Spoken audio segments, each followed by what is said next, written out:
Stellantis is still on the hunt for a CEO, or they could face bankruptcy. And this could be a huge dilemma. As they search for a CEO, they have to come up with some new product. Plus, we are not sure how many of the automakers' brands have a viable future.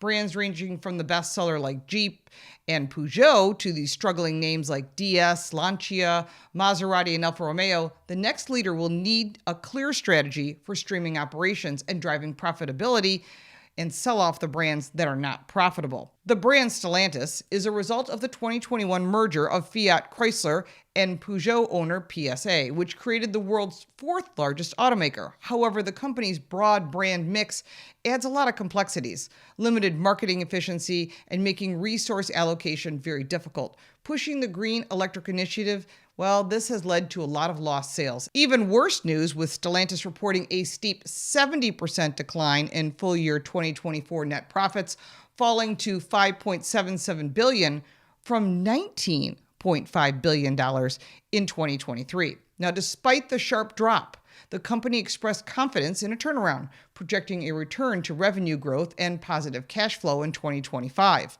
And that's going to be an interesting story. It's not just going to be leadership, it's going to be product. Stellantis attributes its weak performance to ongoing industry challenges, including declining demand for new cars, underperformance in North America, and struggles with the Chinese market.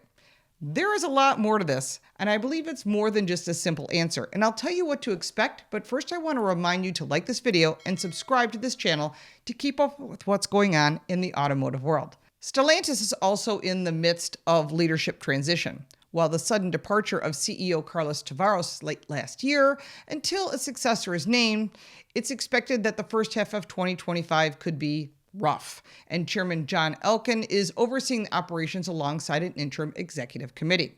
While the company is bracing for continued market uncertainty, it is banking on strategic investments and operational improvements to drive a recovery in the year ahead. That is a lot of jargon to make the investors happy, but I believe it's based on products, reliability, and innovation. Positive changes really mean more than new leadership, and it requires a full team effort and employees that know what customers want. I spoke with an executive at an event recently, and they tell me there's a lot of cool product coming, and they now feel uncorked. And that is good news. There's a lot more to this because the upcoming CEO will have to balance brand heritage with financial realities. And while Fiat remains strong in emerging markets and Jeep maintains a solid foothold in the US, Stellantis' ability to simplify and strengthen its brand strategy will be a critical factor in its future. The new CEO will need to have cultural dexterity, which means they have to understand automakers around the world. The US market is completely different than that of other countries, but it also has to bring a strong understanding of not just the financial side, but also the technology side. And if the US federal EV mandate truly goes away, which it looks like it's going to completely, and there's going to be some legal challenges and appeals along the way. But until they're all completely exhausted, the automotive stocks are going to struggle.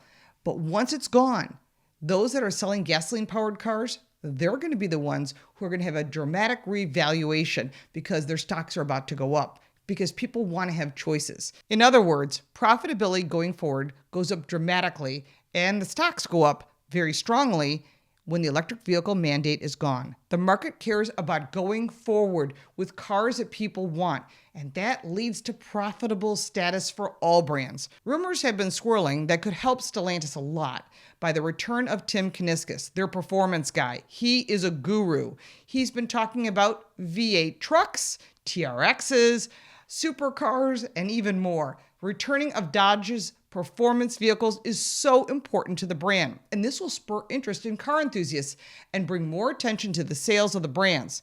Some even suggest that the Barracuda name will return and a new, smaller, twin-turbocharged V8 coupe with all-wheel drive. And if the brand lets Kuniskis be the master of the brand and let him run free, he'll bring Dodge, Ram, and Jeep brands back very strongly. Using the Charger name and other known brands is huge. If Dodge can bring back the Challenger replacement and maybe call it the Barracuda, and use CUDA for the performance versions like they have in the past, all with V8 versions that is smaller, lighter, and more sophisticated than its predecessors, they will sell like hotcakes. And we will be watching and reporting on all the brands and all of the developments and their successes and their failures. If you like this video, give it a like and subscribe for more videos like this, and check out our car review channel, Car Smarts. You can support me by buying me a cup of coffee, and if you want even more content, check out the links in the description. I'm Lauren Fix. Thank you so much for watching.